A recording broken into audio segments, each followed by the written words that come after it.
दोस्तों नमस्कार। आपके अपने चैनल अजय महात्मा ऑफिशियल में आपका स्वागत है। क्या दुनिया एक बड़े युद्ध के मुहाने पर खड़ी है? क्या सोमवार की दोपहर 2 बजे भारत के समय कुछ ऐसा होने वाला है जो इतिहास बदल देगा? ईरान ने अमेरिका को सीधी चेतावनी दे दी है, माफी मांगो वरना खाड़ी देशों में मौजूद हर अमेरिकी यूनिवर्सिटी निशाने पर होगी। यह सिर्फ धमकी नहीं, यह एक तयशुदा हमला बताया जा रहा है।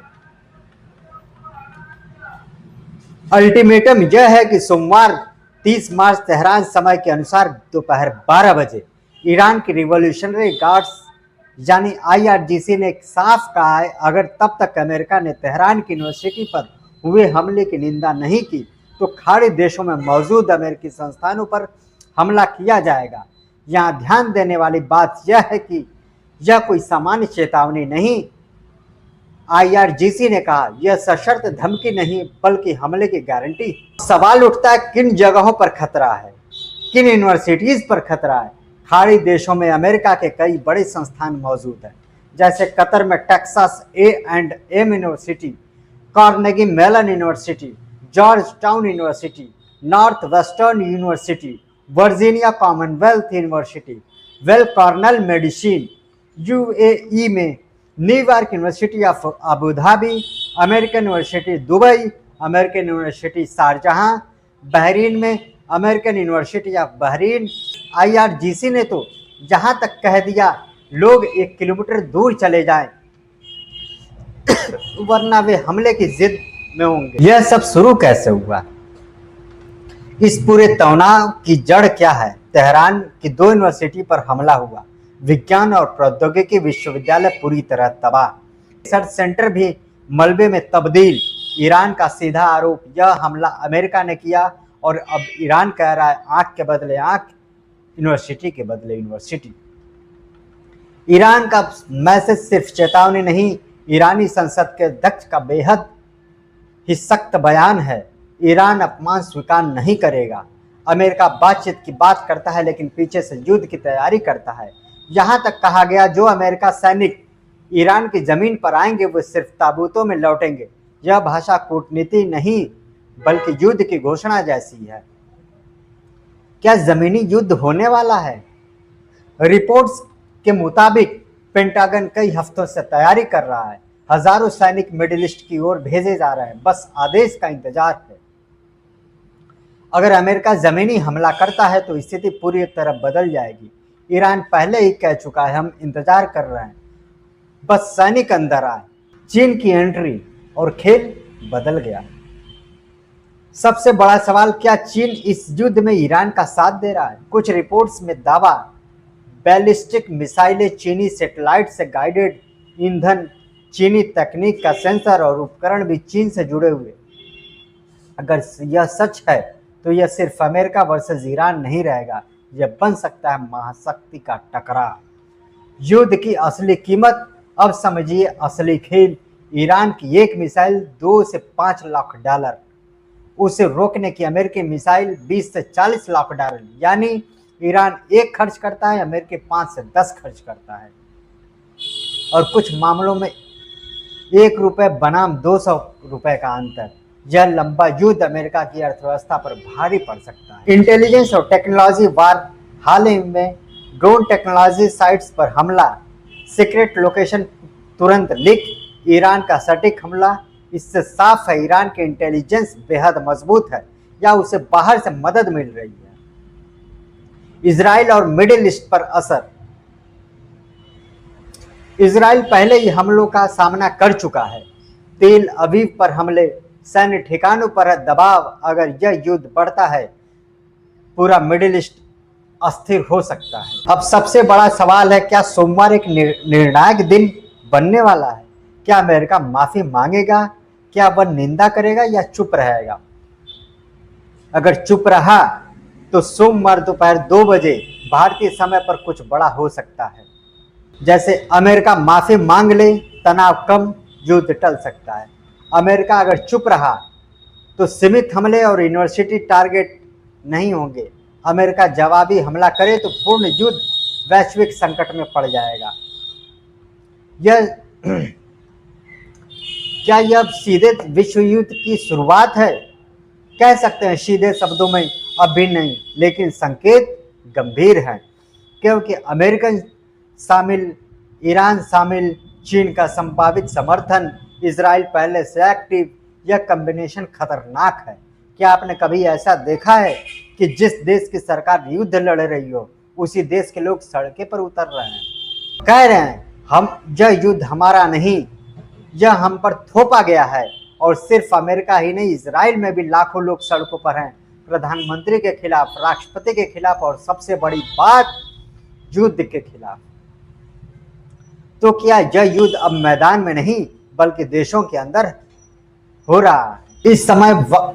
इस वक्त अमेरिका में जो हो रहा है वह सामान्य नहीं है। 50 राज्यों में प्रदर्शन, करीब 80 लाख लोग सड़कों पर, एक ही नारा, नो किंग्स। इसका मतलब क्या है? यह लोकतंत्र है।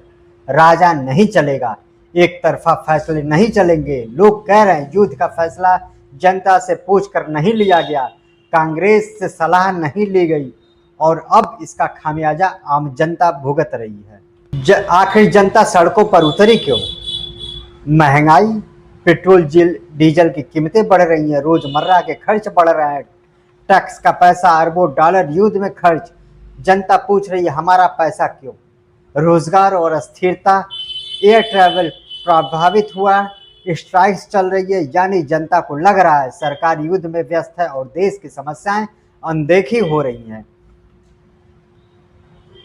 जब इतने बड़े स्तर पर विरोध हुआ तो व्हाइट हाउस ने क्या कहा? हम इन प्रदर्शनों के बारे में नहीं सोचेंगे। अब सवाल उठता है, क्या यह आत्मविश्वास है या डर? क्या सरकार जानबूझकर अनदेखा कर रही है या उसके पास कोई जवाब नहीं है? रिपब्लिकन पार्टी में दरार।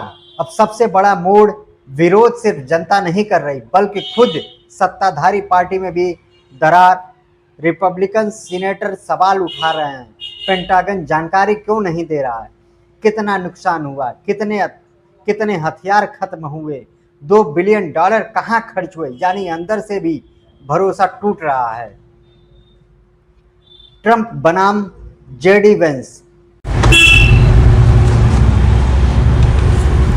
अब कहानी और दिलचस्प होती जाती है। एक तरफ राष्ट्रपति, दूसरी तरफ उपराष्ट्रपति, दोनों के बयान अलग अलग।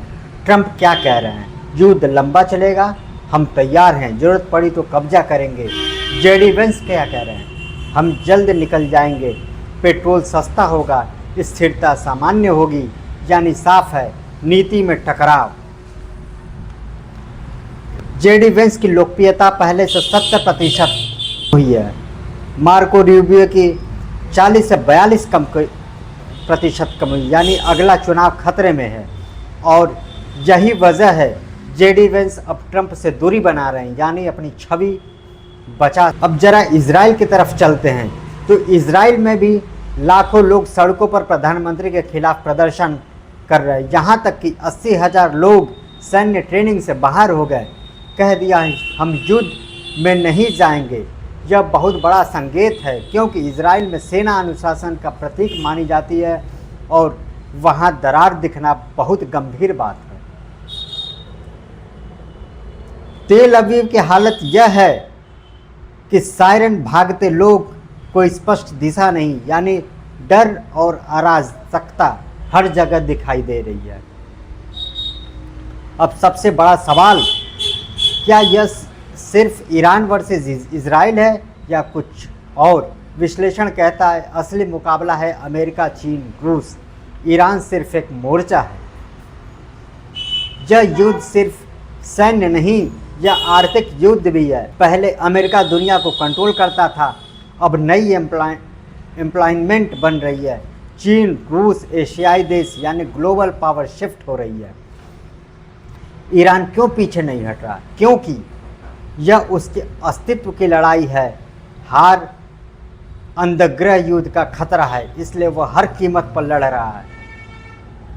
हालिया घटनाएं यह साबित कर रही हैं कि सऊदी बेस पर हमला, अमेरिकी विमान क्षतिग्रस्त, वीडियो जारी, दावा है कि रूस ने इंटेलिजेंस दी। अगर यह सच है तो यह युद्ध बड़ा हो चुका है। अमेरिका यूएस ट्रिपोली तैनात, F-35 जेट 3 एयरक्राफ्ट तैयार, यानी पूरी तैयारी। सरकार कहती है यह क्षेत्रीय संघर्ष है, लेकिन सवाल, चीन क्यों शामिल, रूस क्यों सक्रिय, नाटो क्यों चिंतित? क्या यह वर्ल्ड वार की शुरुआत है?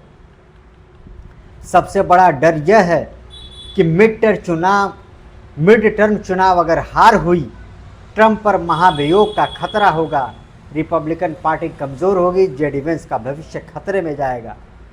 यह पहली बार है जब जनता बनाम सरकार, पार्टी बनाम नेता, यानी अंदर से सिस्टम हिल रहा है। युद्ध जारी है, आर्थिक नुकसान हो रहा है, राजनीतिक संकट हो रहे हैं, समझौता, तनाव कम और विस्तार, वैश्विक युद्ध का विस्तार हो रहा है।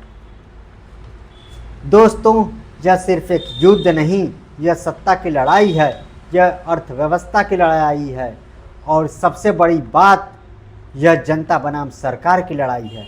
जब देश के अंदर लोग विरोध करें तो समझिए युद्ध मैदान में नहीं, दिलों में हो रहा है। दोस्तों, यह सिर्फ एक खबर नहीं, यह आने वाले समय का संकेत है। सोमवार का दिन सिर्फ कैलेंडर की तारीख नहीं, बल्कि इतिहास का मोड़ भी बन सकता है। क्या दुनिया एक और बड़े युद्ध की ओर बढ़ रही है, या आखिरी वक्त पर कूटनीति जीत जाएगी? आप क्या सोचते हैं? हमें कमेंट करके ज़रूर बताइए, और अगर आपको यह विश्लेषण पसंद आया हो तो वीडियो को लाइक और शेयर करना ना भूलें, और चैनल पर नए हैं तो चैनल को सब्सक्राइब करें।